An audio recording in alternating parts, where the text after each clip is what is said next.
I would like now to invite Venerable Luang Liem to give a Dharma talk and translated by Ajahn Sri Panyo.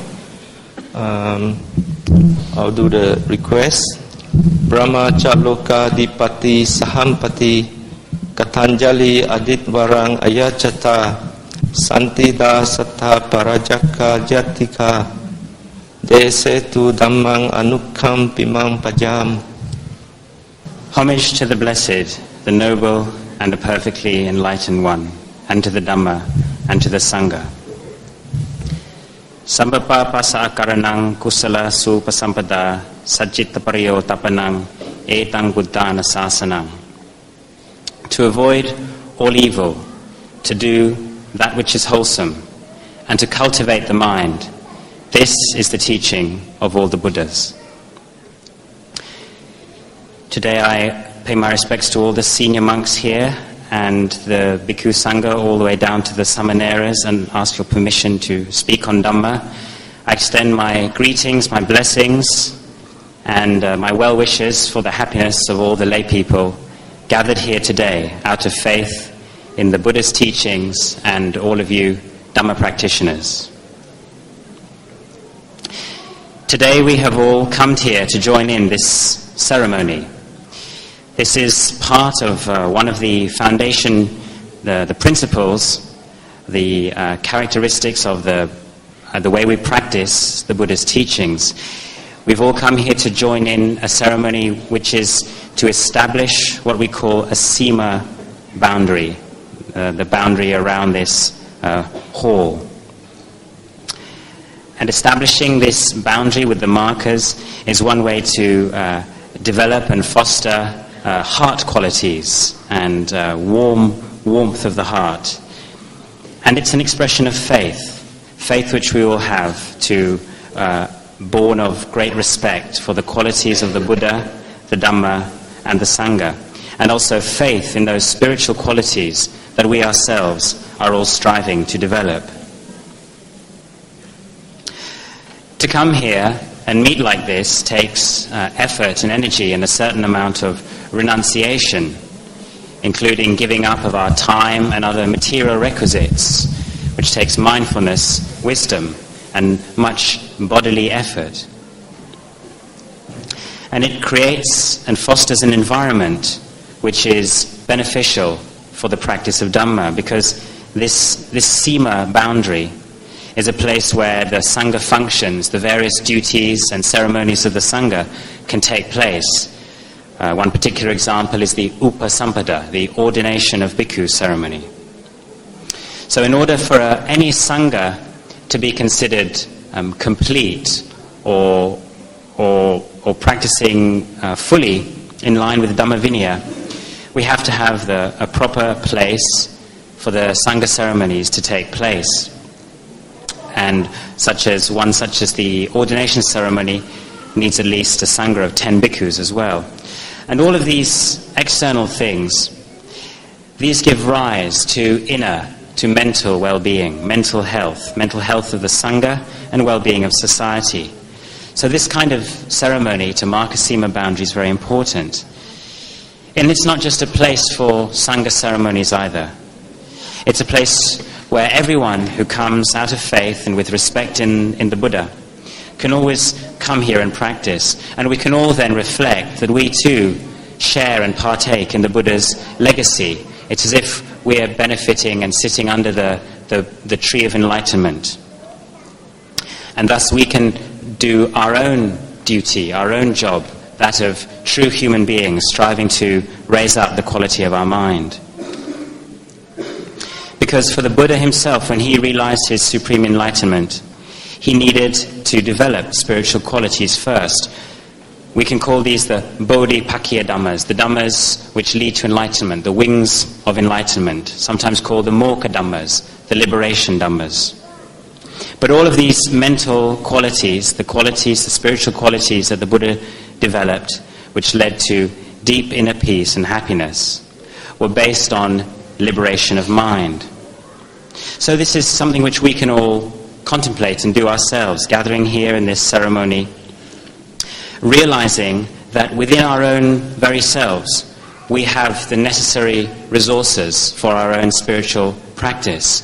We shouldn't think of natural resources as something external. The natural resources we need are internal. It's understanding the truth of nature, which we are all part of. Nature is bound up with the material world, what we call vatu, and we all have a material form. It's what we call the body. We can look at the body as our natural resource, or the vehicle we need in order to foster our internal spiritual qualities. Remember, the Buddha attained enlightenment as a human being right here on this very earth. It wasn't somewhere else that he realized his enlightenment, and we're just the same. Even though we're relating to society on a daily basis, through these interactions, moods and feelings and thoughts arise. We experience life in the form of sukha, happiness, and dukkha, suffering. So we learn to study this and learn to be very, very careful and heedful. Caution and heedfulness all arises based on having a good level of mental well-being, mental health. Physical health is important and beneficial. We develop physical health from eating good food, nurturing our body. But we have to be careful with nourishing ourselves and know what's just the right amount. Realize that we need food only for the purpose of health of the body. Mental health is the same. If we give our own mental health and well-being true importance, we will learn how to foster it with food of Dhamma. We will nurture and take care of our minds in a way where we become peaceful, and this gives rise to friendship, warmth, good relations with other people. We'll experience that sense of human interrelatedness with all other fellow human beings, and as a result, we won't develop enmity, anger, and all of these come from all of this goodness comes from understanding and developing spiritual qualities. In Thai we call it bun kuson. Punya is merit, or those things which are life-enriching. Kuson, kusala is wholesome. So developing those things which enrich our lives in a positive way and are wholesome blessings for our lives. So all the various spiritual qualities that we know to develop, these are the true things we should strive for in our lives. In just the same way that all of us would say we want freedom from disease and sickness, and somebody who is free from disease, you'd call this person is fortunate, so too we should strive for mental freedom.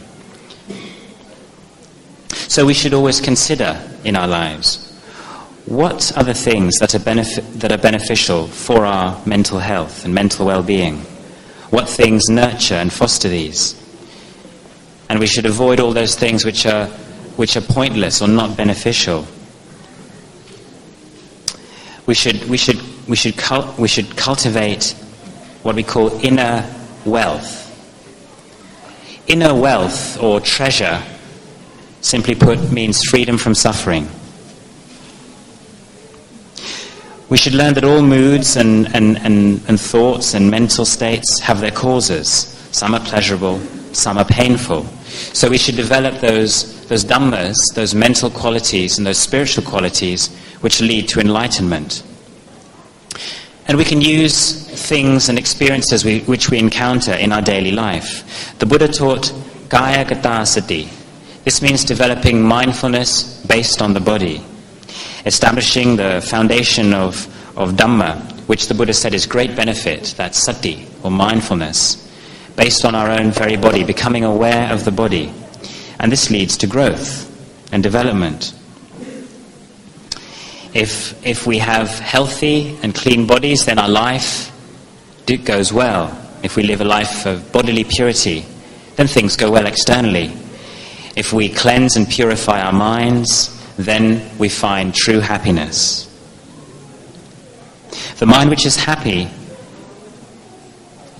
leads to a mind which experiences freedom from worry, and has a deep inner sense of well-being. So kaya gata sati, developing mindfulness based on the body, is one very good way of cultivating mindfulness. We establish awareness around our own personal terrain, this own area that we inhabit, that's our body. And we know exactly the nature of our own body. And as a result, we're able to be free from anxiety. Based on that, our mental state improves. We develop a mental state which leads to clarity and vision and deep sense of well-being. And those harmful mental states which lead to suffering, mental states of greed, anger and delusion, we abandon those, we reduce those. Remember that greed, anger and delusion are very dangerous for us. When we find ourselves bound up with these states, greed, anger and delusion, there's no peace of mind, there's no ease, there will always be dukkha, suffering. So we have to reduce and abandon those thoughts, those intentions which trick us and lead us to become anxious and confused and worry. And if we can abandon and reduce these, then happiness will arise in its place. Whether we're sitting, whether we're standing, lying down, we'll always feel happy and at ease, just like somebody who's free from sickness. So I encourage all of you today to try to experience this happiness, this sukha, this mental happiness for yourself. And hopefully everyone will see that the goodness we're all seeking in life lies right here. Cleanliness is right where you remove a stain. That's where cleanliness lies. And so if we can remove the stains of our mind, then coolness of mind will arise. Our bodies will be at ease and our minds will be at ease. There's a word sugato, which means one who has gone well. We will be people going well in life. So remember that we all have great natural resources within ourselves, and these are the natural resources which we should develop. The Buddha himself wasn't born as anything other than a human being, just like us. And if we can develop this mental attitude of a mind which is free and empty, then everywhere we go, we will always experience friendliness and warmth and a sense of kinship with our fellow human beings. Just like everybody's come here today, strangers from different places, but we come here, we meet, we share in an activity, we exchange views, and we build up trust, and we have this sense of all being related, like one big family. The Buddha said we should understand the interrelatedness of all human existence. We all have factors which we share in common. Having been born, we all experience the process of change and decay. It's the law of nature. And finally, our bodies disintegrate and we return to the same state. So if we think like this, we'll no longer dwell in unwholesome and negative thoughts which lead to enmity and worry. We'll begin to develop what we call the manusya dhammas, the qualities of a true human being, the qualities of one with a high mind. And this hall where we're sitting and we've come today, this is a place which we can use, all of us, to develop these spiritual qualities. And with the Sangha and Ajahn Kalyano here leading and lighting the way, helping us all develop the qualities of spiritual qualities that as human beings we have the capacity for. It's what the Buddha called our Arya Sombat, our noble treasure, and the legacy that the Buddha left for all of us. So today we've come here to join in this event, and in future too, everybody will be able to come here and use this place for fostering and improving and raising up our own levels of wisdom and our own spiritual qualities. So in conclusion, I would like to express my anumodana, my joy and appreciation to see so many people coming here out of faith, saddha, putting forth effort and developing Dhamma practice, spiritual practice. May all of you today have physical strength and health and well-being. May you develop the qualities of Dhamma and the Vimutti Dhamma, the liberation Dhammas in your life. I give you my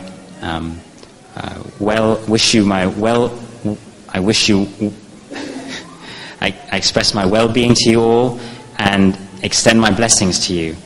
May you all grow and live in harmony, both in your families and in societies, and may you all experience great inner peace and great happiness. Sadhu, sadhu, sadhu.